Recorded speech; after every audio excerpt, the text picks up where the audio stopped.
नमस्कार, मैं शाहीन। आप देख रहे हैं भारत 19 एक्सप्रेस और वक्त हो चला है इस वक्त की बड़ी खबरों का। बड़ी खबर हापुड़ से। हापुड़ के पिलखुआ में एसटीएफ लखनऊ और कोतवाली पुलिस की संयुक्त टीम ने 1 लाख के इनामी बदमाश रोहित को गिरफ्तार कर लिया है। आरोपी करीब 13 महीने से फरार था और लिफ्ट देने के बहाने हाईवे पर लूट की वारदात को अंजाम दिया करता था। पुलिस के मुताबिक उसके खिलाफ हत्या के प्रयास, लूट, डकैती, चोरी और गैंगस्टर समेत करीब 25 से ज्यादा मुकदमे दर्ज हैं।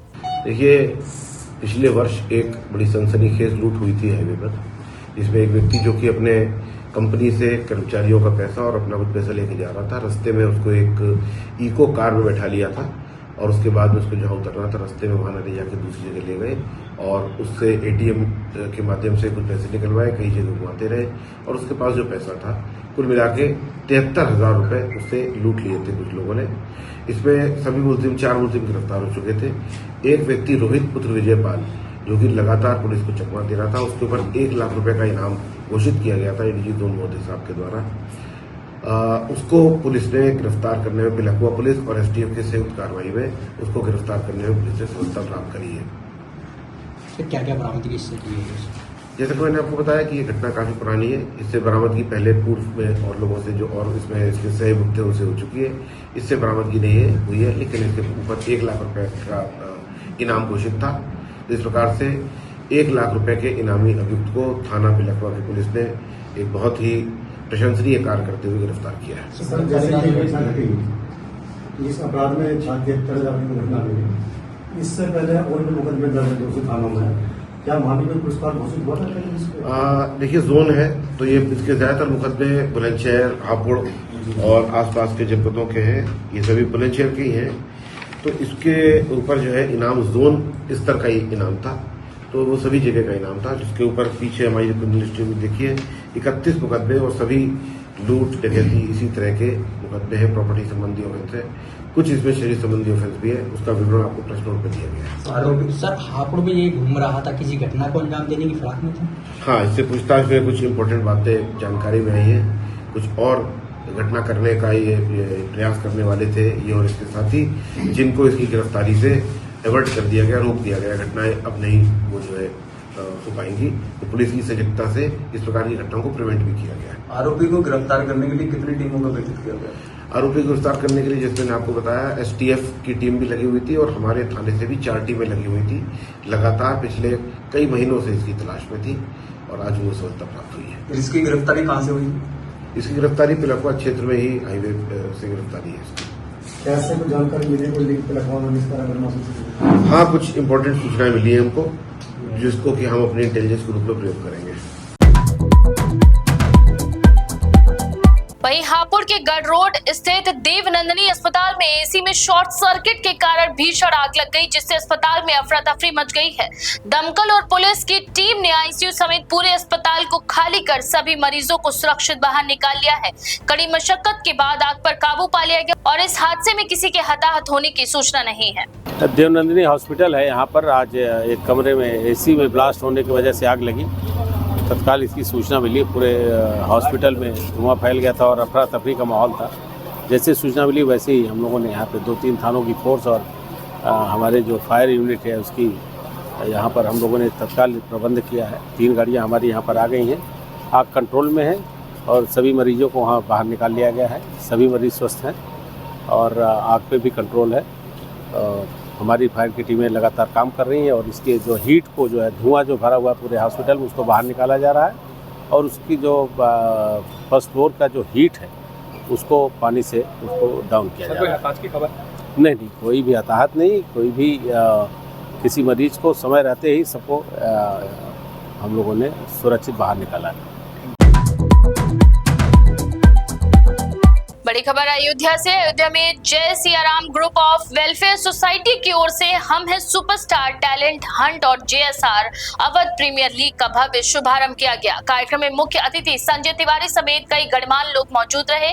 आयोजकों ने बताया कि इसका उद्देश्य अयोध्या, पूर्वांचल और प्रदेश के सभी प्रतिभाशाली खिलाड़ियों व कलाकारों को अपनी प्रतिभा दिखाने के लिए एक बड़ा मंच उपलब्ध कराना है। हमें सुपरस्टार, ये 2 अलग अलग कॉन्सेप्ट हैं, अलग अलग प्रोग्राम हैं। जैसा रावत प्रीमियर लीग का हम लोग का ये प्रोग्राम है कि हम लोग बच्चों को, टैलेंट्स को, जो भी कहीं गांव में है चाहे जहाँ पे है, जो किसी मंच पर किसी कारण से भी आर्थिक या किसी भी सामाजिक स्थिति की वजह से नहीं आ पा रहे हैं, उनको लेकर के बाहर आना है और उनको एक ऊंचाई तक पहुंचाना है, ताकि उनके अंदर किसी प्रकार के हमारे देश को लेकर या हमारे प्रत्येक खेल को लेकर के कहीं क्या कहते हैं उनके अंदर हीन भावनाएं ना आने पाए। और जो हम है सुपरस्टार टैलेंट हंट है, कल्चर प्रोग्राम है, इसमें का भी यही सेम प्रोसेस है कि जो भी जिन लोगों के पास प्रतिभाएं हैं उन लोग प्रतिभाओं को अपना भाग लें और प्रतिभाओं को आगे निकालें, जिसमें हम लोग पूरा सहयोग करते हैं। कि हम लोग जेएसआर ग्रुप ऑफ कंपनीज की तरफ से एक क्रिकेट ऑर्गेनाइज कर रहे हैं जो ऑल यूपी का रहेगा। ये कहाँ से कहाँ कितने लोग खेलेंगे, पूरी यूपी में कितनी टीम खेलेगी? ये पूरे यूपी में हर जिले में बच्चों का ट्रायल होगा, वहाँ सिलेक्शन होगा। जो बच्चे सिलेक्टेड होंगे वो बच्चे यहाँ आके अयोध्या में डॉक्टर भीमराव अम्बेडकर जी के स्टेडियम में वहीं पे उन लोगों का लास्ट फाइनल होगा मैच। बड़ी खबर लखनऊ से। लखनऊ के 10 नब्बे चौराहे पर कुछ लोगों और समाजवादी पार्टी के कार्यकर्ताओं ने केंद्रीय शिक्षा मंत्री धर्मेंद्र प्रधान के इस्तीफे का जश्न ढोल नगाड़ों के साथ मनाया। इस कार्यक्रम में बच्चों की भी मौजूदगी रही और प्रतिभागियों ने वंदे मातरम के नारे लगाए। कार्यक्रम के दौरान एक प्रतिभागी का बयान भी सामने आया, जिसका वीडियो सोशल मीडिया पर चर्चा का विषय बना हुआ है।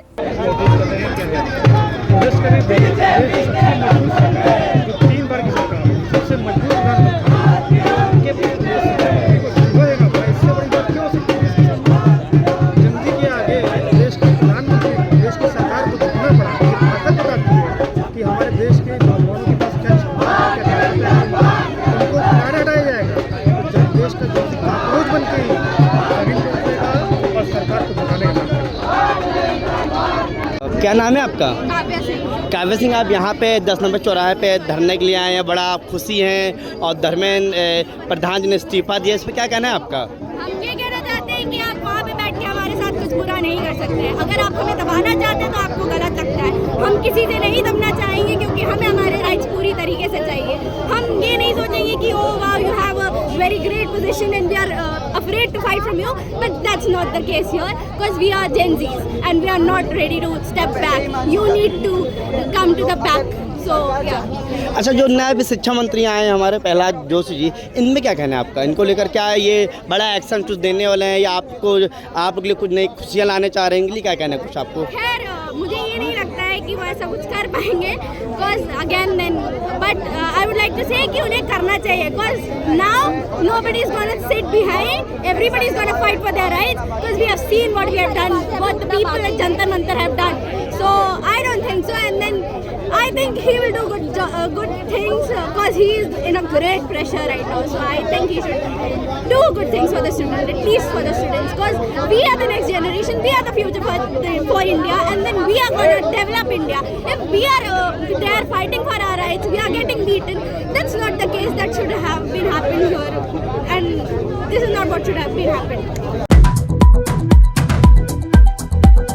बड़ी खबर अयोध्या से। अयोध्या में सीएम योगी आदित्यनाथ पर कथित टिप्पणी को लेकर सनातक रक्षक संघ ने शंकराचार्य स्वामी अभिमुक्तेश्वर आनंद सरस्वती को विधिक नोटिस भेजने के बाद प्रेस कॉन्फ्रेंस की। संघ ने 15 दिनों के अंदर जवाब तलब किया है और संतोषजनक उत्तर न मिलने पर अदालत जाने की भी बात कही है। संगठन का कहना है कि इस मामले में अन्य राज्यों में भी कानूनी कार्यवाही की जाएगी। अभिमुक्तेश्वर मौलाना, जिसने परम पूज्य योगी आदित्यनाथ जी महाराज को अपने गौवेष्ट कार्यक्रम के दौरान कहा था कि योगी आदित्यनाथ मीट के सबसे बड़े व्यवसायी हैं। दूसरा, उसने बोला कि योगी आदित्यनाथ कसाई हैं। तीसरा, उसका ही बयान था कि योगी आदित्यनाथ औरंगजेब हुमायूं हैं। तो मैं एक ही बात कहना चाहता हूँ, अभिमुक्तेश्वरानंद ने जिस तरह की भाषा का प्रयोग गोरक्ष पीठाधीश्वर हिंदू हृदय सम्राट परम पूज्य योगी आदित्यनाथ जी महाराज के लिए किया है, हम उसको कतई बर्दाश्त नहीं कर सकते हैं। इस कारणवश हम रोष में और गुस्से से हमारा मन दुखी हुआ। हमने जो है अपने वकील को बुलाकर राजेश कुमार त्रिपाठी जी को उनको विधिक नोटिस दिया है। अगर 15 दिन में वो जवाब नहीं देते तो उनके ऊपर विधिक कार्रवाई अयोध्या धाम से, न्यायालय से, हम गुजरात से और राजस्थान से उनके ऊपर मुकदमा करेंगे। कि हमें सनातन धर्म संस्था की तरफ से अपना लीगल एडवाइजर नियुक्त किया गया है और हमें माननीय अध्यक्ष जी ने, राजकुमार भाटी ने, जो हिंदू धर्म व हिंदुओं को लड़ाने के लिए और उन लोगों में एक मतभेद पैदा करने के लिए ब्राह्मणों को एक वैश्या जैसे शब्दों का प्रयोग कर रहे हैं, जिससे हिंदुओं में एक दूसरे के प्रति घृणा पैदा हो और ब्राह्मण को एक अपमानित करने के लिए जो ब्राह्मण समाज हिंदू धर्म का एक स्तंभ भी माना जाता है, डायरेक्टली इनडायरेक्टली टारगेट किया जा रहा है। उन्हें वैश्या जैसे शब्दों को अपमानित किया जा रहा है। हमने इसी का एक विधिक नोटिस हमने कल की डेट में दिया है रजिस्ट्री के माध्यम से कि आप 15 दिन के अंदर समस्त ब्राह्मण समाज से आप माफ़ी मांगें, वरना हम आपके खिलाफ सक्षम न्यायालय में वाद दाखिल करेंगे। और अभिमुक्तेश्वरानंद जी जो अपने आप को संत कहते हैं और अपने आप को हिंदू धर्म के सबसे उच्च पद के लिए कहते हैं कि हम इनके द्वारा एक दूसरे संत को, जबकि एक संत कभी दूसरे संत का अपमान नहीं कर सकता है। इससे तो स्पष्ट है कि स्वामी अभिमुक्तेश्वरानंद वो संत नहीं है, क्योंकि अगर इतनी घृणा अगर किसी संत में भरा है तो संत नहीं हो सकता।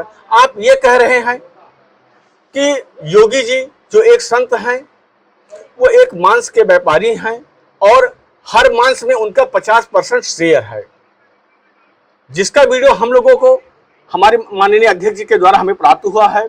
हमने उसका एक विधिक नोटिस भेजा है और उनके द्वारा भी हमारे द्वारा कहा गया कि आप नोटिस पाने के अंदर 15 दिन के अंदर आप इसको समस्त साक्ष्य हमको उपलब्ध करावें, वरना हम आपके खिलाफ सक्षम न्यायालय में वाद दाखिल करेंगे। वहीं अयोध्या के ठाकुर श्री राम जानकी मंदिर महात्यागी आश्रम के सर्वाहकार महंत पंकज दास ने मंदिर पर जबरन कब्जे की आशंका जताते हुए सीएम योगी आदित्यनाथ से सुरक्षा और न्याय की गुहार लगाई है। महंत का यह आरोप है कि कुछ लोग धमकी देकर मंदिर पर अवैध कब्जे की कोशिश कर रहे हैं, जबकि मामला अदालत में विचाराधीन है। मामले में उन्होंने तत्काल कार्यवाही और मंदिर की सुरक्षा सुनिश्चित करने की मांग उठाई है। जय श्री राम। मैं महंत पंकज दास महात्यागी आश्रम दंत धावन कुंड, हमारे मंदिर पे इस समय कुछ लोग विवाद कर रहे हैं, जिनका नाम मथुरा दास, अनिल दास, वैद मंदिर के महंत राजेंद्र दास हमको धमकी दिला रहे हैं, मारने की धमकी दिला रहे हैं कि आप भाग जाइए और हमारे मंदिर को कब्जा करने की पूरी प्रक्रिया व्यवस्था बना रहे हैं। हमने शासन प्रशासन में गुहार लगाया लेकिन कोई सुना नहीं। हमने डीएम को भी एप्लीकेशन दिया, एसएसपी को एप्लीकेशन दिया और साथ में सीओ को भी एप्लीकेशन दिया, थाने पे एप्लीकेशन दिया, लेकिन हमें संतोषजनक उत्तर नहीं मिल रहा है प्रशासन की तरफ से। अगर मेरी हत्या हो गई तो इसका जिम्मेदार कौन होगा? हम तो प्रशासन, अयोध्या के प्रशासन के ऊपर ही आरोप लगाएंगे अगर हमारे ऊपर कोई दिक्कत हो गई तो। हमारे बच्चों को परेशान किया जा रहा है। ये कहाँ का मामला है?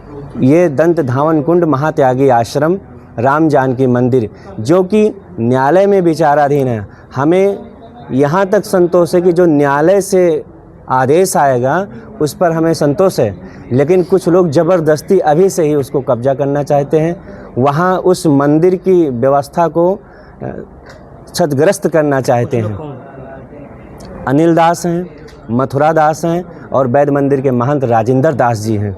ये लोग षड्यंत्र हमारे पीछे कर रहे हैं। आप क्या चाहते हो? हम प्रशासन से चाहते हैं हमारी सुरक्षा मुहैया कराएं और हमारे मंदिर की सुरक्षा कराएं, जैसे कि हमारे भगवान का पूजा पाठ नियमानुसार से होता रहे।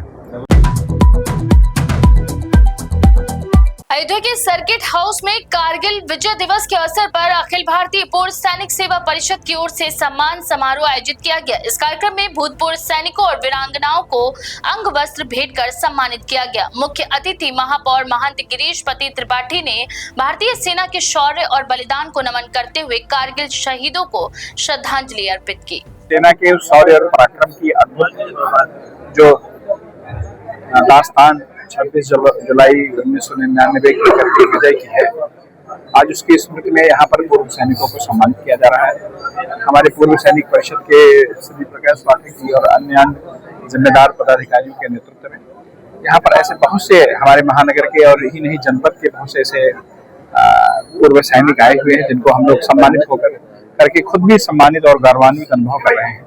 बहुत से ऐसे यहाँ पर सामने पूर्व सैनिक बैठे हुए हैं जिन्होंने 1961 की बार में, 1965 की बार में, 1971 की बार में या करगिल वार में अपना योगदान इस राष्ट्र के लिए किया है। मैं उनको सम्मानित करके उनका अभिनंदन करते हुए खुद को भी बहुत गौरवान्वित अनुभव कर रहा हूँ। और कल करगिल विजय का वह अद्भुत दृश्य आज भी मेरे आंखों के सामने है कि जब दुनिया की कठिनतम लड़ाइयों को भारतीय सेना के ने अपने शौर्य और पराक्रम और उस समय के राजनीतिक नेतृत्व पंडित अटल बिहारी वाजपेयी के नेतृत्व वह युद्ध भारतीय सेनाओं ने जीता था। हम उस भावना का अभिनंदन करते हैं यहाँ पर पूर्व सैनिकों का। ये हम सबों का सौभाग्य है। हम सबों के जीवन का जो एक विशेष संग होता है जिनके कारण हम सो पाते हैं, वो जगते हैं तब हम सोते हैं। ऐसे माँ भारती के वीर सपूत, ऐसे माँ भारती के वीर सपूत, ऐसे माँ भारती के लाल, हमारे भारत के सैनिक जो गलते हुए पर्वतों पे, तपते हुए बालू पर, चुभते हुए कांटों पर चल करके माँ भारती की रक्षा, माँ भारती के स्वाभिमान की सुरक्षा और रक्षा करते हैं। उनके कारण हम सब लोग बड़े चैन के साथ में सोते हैं। आज ऐसे वीर सैनिकों का सम्मान समारोह, ऐसे सैनिकों को याद करने का दिव्य समय और कारगिल विजय दिवस, हम लोग विजय अवसर पर विजय दिवस को मना रहे हैं। इसलिए एक बात यहाँ पर आज सिद्ध होती कि युद्ध जिन्होंने पहले किया है, जो आज कर रहे हैं और आगे भी हम सबको मिलकर के करना पड़ेगा। युद्ध नहीं जिनके जीवन में वो भी बड़े अभागे होंगे, या तो प्रण को तोड़ा होगा या तो रण से भागे होंगे। तो आज हम सब सैनिकों को याद कर रहे हैं। कारगिल दिवस के अवसर पर हम सम्मानित हुए। 27वां कारगिल दिवस है ये। इसमें बहुत एक जो हमने दुर्गम पहाड़ी पे युद्ध जीता था, वो दुर्गम पहाड़ी का युद्ध जो एक अपने में नंबर 1 का युद्ध माना जाता है, क्योंकि इसका इस टाइप का युद्ध आज तक कोई सेना लड़ नहीं पाई है। पहली बार भारतीय सेना ने इसे युद्ध लड़ा है। हमारे जैसे भारतीय सैनिकों ने जो युद्ध लड़ा है, ये यूएस के बात की बात नहीं है कि अमेरिका भी ऐसा युद्ध लड़ सकता है, क्योंकि अभी आपने देखा था ईरान के साथ जो युद्ध हुआ था, उन्होंने भी एक भी लैंड वहां पे नहीं कब्जा कर पाया, कोई पहाड़ी चोटी नहीं कब्जा कर पाया। लेकिन भारत एक ऐसा देश है जिसने कि पाकिस्तान को हरा करके, हम लोग जा रहे थे, एक कार्यक्रम में जा रहे थे, पता चला कि एक गांव था, वहाँ पे गांव में आतंकवादियों की मुठभेड़ हो गई थी। उस मुठभेड़ के दौरान हमें गोली लगी थी। हमें 2 गोली राइट साइड चेस्ट में लगी है, एक गोली लेफ्ट साइड चेस्ट में लगी हुई है, एक रीढ़ के हड्डी में लगी थी, जिससे मैं पैरालाइज हो गया था। हमारे साथ 5 जवान थे, 5 शहीद हो गए थे। मैं एक अकेला बचा था, एक हमारा ड्राइवर बचा था।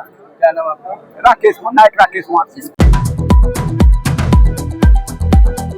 बहराइच के कलेक्ट्रेट पहुंचे एक कोटेदार ने डीएम को शिकायती पत्र सौंपकर प्रधान प्रतिनिधि पर प्रति माह 5,000 की अवैध वसूली और फर्जी शिकायत कराने का आरोप लगाया है। कोटेदार ने ग्रामीणों के साथ मामले की निष्पक्ष जांच कर कार्रवाई की मांग की है। ये मामला हुजूरपुर थाना क्षेत्र के बड़ा गांव का बताया जा रहा है। जैतूना, क्या है आप? हम कोटेदार हैं, बड़े गांव के। क्या हुआ जब डीएम साहब के आए हैं? यहाँ से आए हैं डीएम साहब के कागज दे। क्या मामला है? प्रधान हमसे 5,000 रुपया महीना लिया था, और 5,000 रुपया हम महीना से आवत है तो दी थे, सरकार दिया था हमें 10,000, तो 5,000 हमसे महीना से लिया था प्रधान, और अब मांगत है 10,000 कि हमारे इलेक्शन लक्षान है, हमें 10,000 दे। तो हम 10,000 कहाँ से दे? अपने बच्चन यही कि 10,000 उनका रुपया दे, तो हम इनकार हो गए कि 10,000 हम न देते। इनकार के तब उसने क्या किया? तो मैं कहूँ कि तुम्हारा कोटा सरपंच कह देवे 24 घंटा के अंदर, 24 घंटा के अंदर तुम्हारा कोटा सरपंच कर दे, और तुम भी गर्द कह दे। हाँ, कितने साल से दे रही है पैसा? हाँ, 5 साल से दी थे पैसा, कुछ दी थे और कुछ अकाउंट से दिए हैं, खाता से। रिजवान नाम है हमारा। क्या है?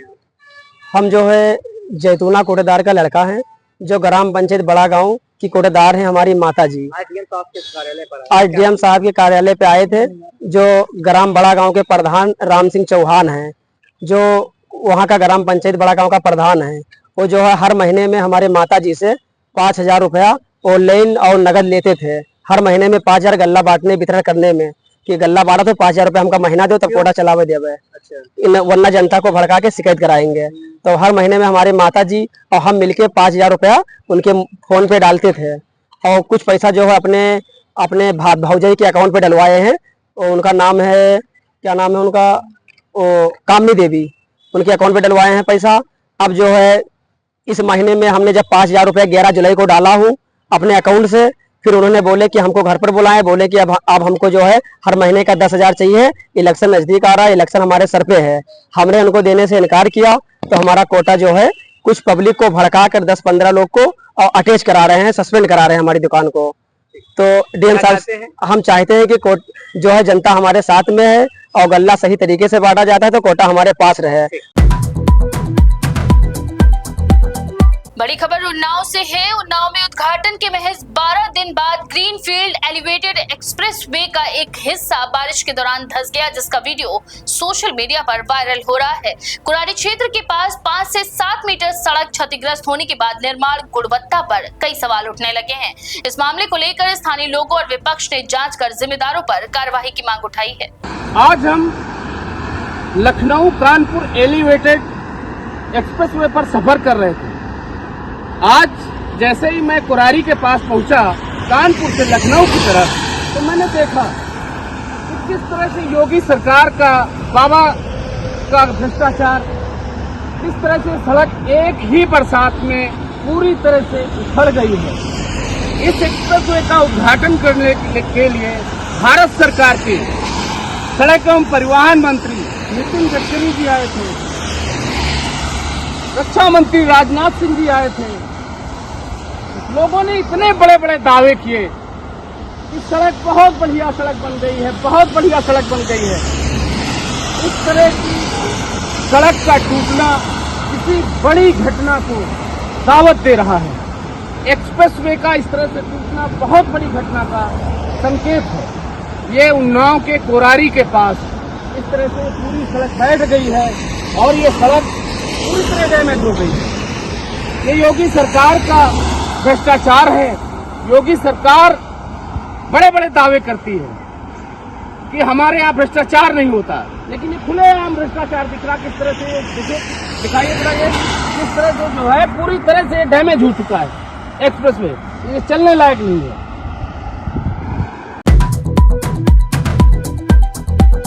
बड़ी खबर लखनऊ से। लखनऊ में समाजवादी पार्टी की ओर से छात्र आंदोलन की सफलता पर धन्यवाद संदेश वाले होर्डिंग लगाए गए हैं। पोस्टर्स में आंदोलन को कार्यकर्ताओं और जनता की सामूहिक जीत बताते हुए सपा प्रमुख अखिलेश यादव और सांसद डिंपल यादव के नेतृत्व के प्रति आभार व्यक्त किया गया। इन होर्डिंग्स को लेकर अब राजनीतिक हलकों में चर्चाएं तेज हो गई हैं। बड़ी खबर वाराणसी से। वाराणसी में ज्योतिष पीठाधीश्वर जगत गुरु शंकराचार्य स्वामी अभिमुक्तेश्वरानंद सरस्वती ने प्रेस वार्ता में यूपी सरकार की गौ सेवा संबंधी विज्ञापन को भ्रामक बताते हुए कई सवाल उठाए हैं।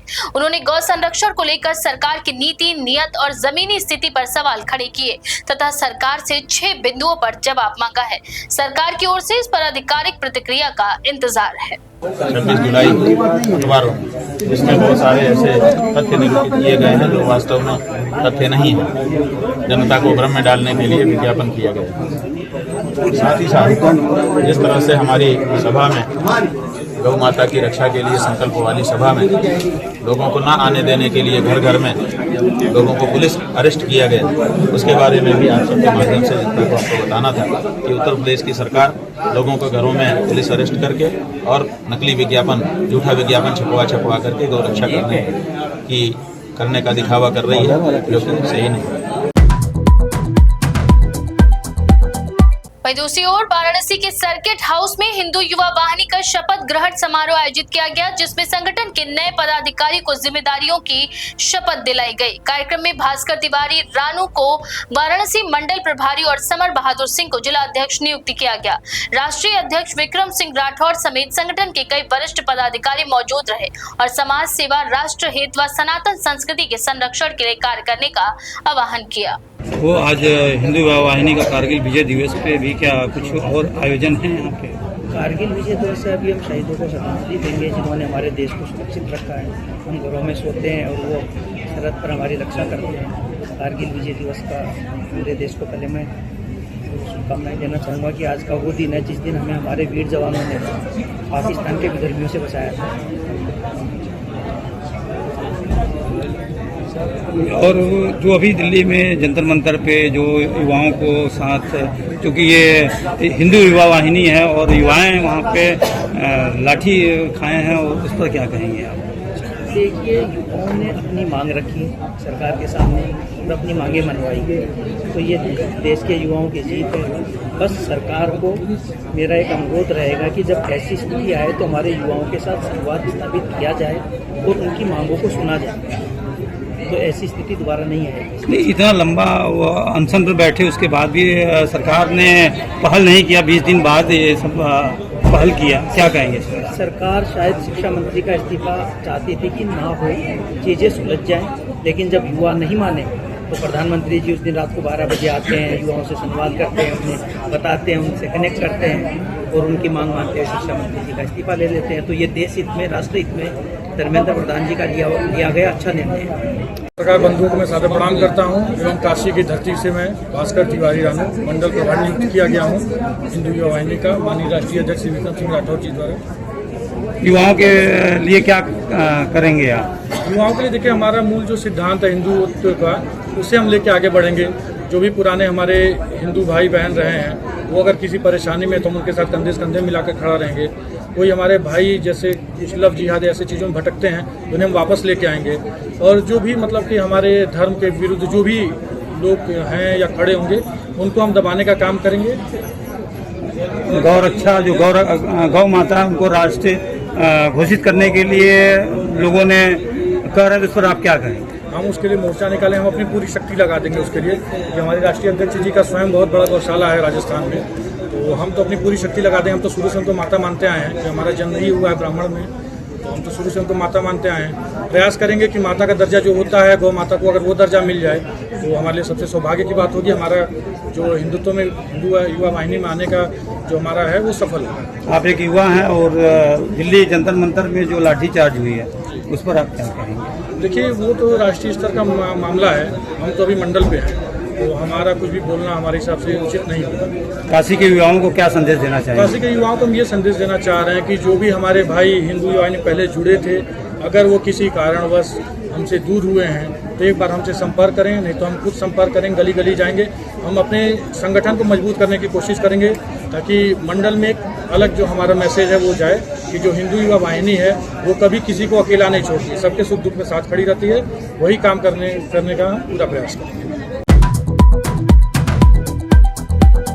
आज के लिए बस इतना ही। बने रहिए हमारे साथ, देखते रहिए भारत 19 एक्सप्रेस। देश की हर खबर सबसे पहले